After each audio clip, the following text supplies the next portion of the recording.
If you ain't first, you're last. You know what I'm talking about? That phrase is trademark, not to use it as permission to Ricky Bobby. Look how packed this infield is with campers and people. It's the Jack Links 500 at Talladega on Fox. Drivers, start your engines!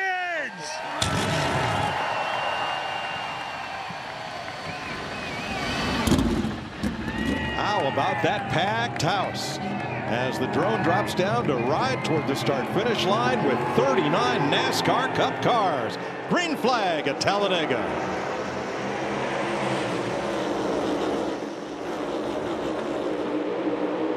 These guys have not had one lap of practice. Be mindful of that. First time they've heard their spotters in their ear is right now. Well, they have a lot of responsibility right now, and that's, you know, get yourself to track position. The guys in the front, you're going to see exactly what you saw right there. That block right up into that outside line. You're going to see the manufacturers try to get themselves together, start implementing the strategy that they've all worked on the whole week. Well, I think that's what you're seeing right here at the front. Where you're going to go, you're going to get single file. But those guys riding in the back, talking about Chase Elliott and company, clear back there in 30th. They're going to try to make some moves early, get this three wide going on, and make some headway. Cole Custer on the outside leading that group.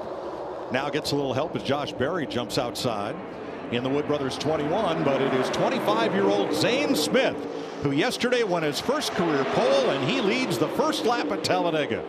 That as you get these cars that are separated in this group that is trying to pull up, you want to kind of fan out a little bit to give that fourth place car that's behind a chance to catch up. So the group that stopped were 6 of the Toyotas and half of the Chevrolets. We're told these are the trouble. One car wildly spinning up toward the top of the wall as 2 more go through the infield, including Keselowski and Blaney are involved in a miscue trying to get to pit road. And caution is out for the first time today. Let's see this unfold as they come off turn number 4 and head for pit road. You see how much faster Keselowski and Busch were catching those 3 cars in front of them. Just run out of room, tried to move down. You see Blaney caught the front end of Keselowski, pretty much ripping the whole front end of his car off. Busch doesn't have a ton of damage, but they stack up quick. That's 2 lanes of traffic and people staying out. You see Zane Smith pull up, and look how much faster they run those guys down. Busch gets in the back of Keselowski, turns him up the track. Damage on that Bowman car as well. Ryan Preece, 2 Fords up front. Christopher Bell up on the outside of the front row with Buescher as we go back to green. 9 laps to go in stage 1. You're going to see him going at it now. That's exactly right. That's exactly right. These guys know that they want to gather as many points as possible in this stage in case something happens in the next stage or at the end of the race. Whoa! Something there it happened, is. all right. Bell hard into the wall. That is a huge hit.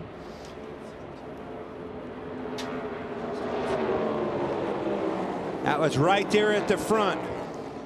He had Hamlin, his teammate, pushing hard on the outside on the exit of turn 2. Let's see what happens here. Let's have a look. Right there on the outside, you can see him getting pushed by the 11. On the exit of turn 2, comes a little bit of a tap, kind of dancing across the back bumper, Kevin. He gets loose, gets into Buescher on the bottom. Well, one thing with those Toyotas, yeah, the Toyotas are hard to push. I wrecked Tyler Reddick that very same way that Denny Hamlin just turned Christopher Bell right there off the front of his front bumper. And there's a little crown on the front of those front and rear bumpers of those Toyotas, and they're much harder to push than the Fords are. See how that wall comes out right there? He hit that thing almost head on. That is a huge hit. And it happens before you even know what happened. From Denny Hamlin's standpoint, you think you're just doing the right thing, and that car will just take off like Christopher Bell's did right there if something is just misaligned just a little bit. Let's watch from the Celsius cam on board Ryan Preece, who was right behind them. You see it start dancing across the back bumper. Yeah, it's that side-to-side movement, and with that crown on the front and back bumper, when it went right, And when it came back to the left across the front bumper of Denny Hamlin with that little bit of bow on the back bumper, that's when it turns those cars sideways, when they start moving up and down like that. And it just cleaned off the 17 from the inside of the front row. Look at the radiator fly out of that car.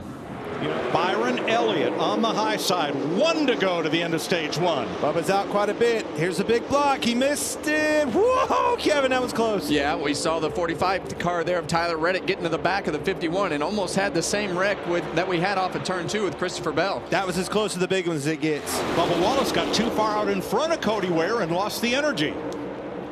Well, he missed that block on the outside, was the biggest one. And you see that bottom lane making up a lot of ground right there. Bubba Wallace getting a push from Cody Ware. Kyle Larson up top, who has never won at Talladega, trying to get the stage win here. Well, you know he's tired of hearing that stat and wants to end that today. He missed it again. You got to be careful of them blocks. It was too late again. That's 2 in a row. Larson, Stenhouse from the middle. Larson coming down, trying to hold them all off and make that car 3 lanes wide. Kyle Larson, William Byron. 1-2 at the end of stage 1. Lap stage 2. Who's going to get the stage win, the playoff point, and the 10 championship points? Well, this energy is going to be 2-3 cars back in those lines. Who can get that best energy, and then who's going to pull out? Who wants to take the chance first? We see Allmendinger with a big run on the outside. Ford and Chevy on the bottom, Toyota and Ford in the middle row. The top row not a factor right now. Yeah, and a lot of times what'll happen right here, they'll wait until they get about halfway to pit road and the exit of turn 4 before somebody starts to make a move. Bubba Wallace moved down to the bottom, blocking the bottom lane. Momentum will come on the outside. Here comes Cindric. Top lane trying to find some energy. Logano goes up to pick up Cindric. Cindric had to lift. Yes. And Logano drops all the way to the bottom. Here they come to the line. Bubba Wallace will get the stage win over Logano and Larson, who came back from a penalty to finish 3rd. Had one incident here on pit road. Sure did. Carson Hocevar. And one thing I want to point out is how far out of the box he pits as he's coming around Cindric here. Watch his tire carrier. Josh Berry's coming in the 21 car, but look how far out on pit road he is. Hits him, that tire right into his hip. Man, that's got to hurt. But I put that on. You see this line right here where Hocevar's supposed to be? That right rear was way out. He was outside of his box too far. A lot of times you want to complete, like this line right here is the guide for the drivers, right? The 21 car, he knows to come in and not be on the inside of that line, but this car is way out too far. That keeps the Chevrolets at bay. They're still too wide. Watch but William for Byron. how long as they come to the tri-oval and face the white flag? Yeah, and you see Kyle Larson down there on the bottom of the racetrack doing everything that he can do to get a side draft off of that 60 car Ryan Preece to pull him back. You want to go now. If that caution comes out, the race is over. Zane Smith spit out. Ty Dillon is out. Here comes Hocevar. And that'll affect the whole row up on the top. Off turn 2 for the final time. Still 2 Fords in front of 2 Chevys. In front of a Chevy and a Ford 2 rows back. There's the bump from Larson. Trying to get that number 2 out of the way so he can make a move. Who's going to come to the outside? It's the gaps. The energy's going to come from the gaps. Watch him. See that 5 car slow down? He's trying to create a gap to get a run on him. And there's those lap cars up in the front. That should help that bottom lane get a little bit of draft coming to the finish line. Into the tri-oval final time. Jostling 3 wide behind the first 2 rows. Cindric, Preece at the line. Who? Cindric. I like Cindric, and it's because of them lap cars in front of him. He had the upper hand with the cars in front. That was perfect timing for him. Just a little bit of draft helped that bottom lane move forward. Here it is, the run to the line behind those lap cars, and it is Austin Cindric beating Ryan Preece. Looking at Roger Penske and Walt Zarnicki, they were up here on the balcony cheering their driver on. And here's a look at it. Yeah, and you see these cars nose to tail down the back straightaway. But the thing that's going to happen, and we could start to see this develop as we get off of turn 4. They were still pretty much a dead heat as they exited turn 4. They caught those lap cars 2 seconds a lap of Kyle Busch and Josh Berry, and that just allowed that bottom lane to get that just a little bit of a sniff of a draft and pull them forward to get that advantage on Austin Cindric's car. See those lap cars? There they are. Yeah.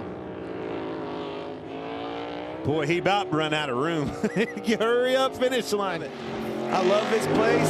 Love everything about it.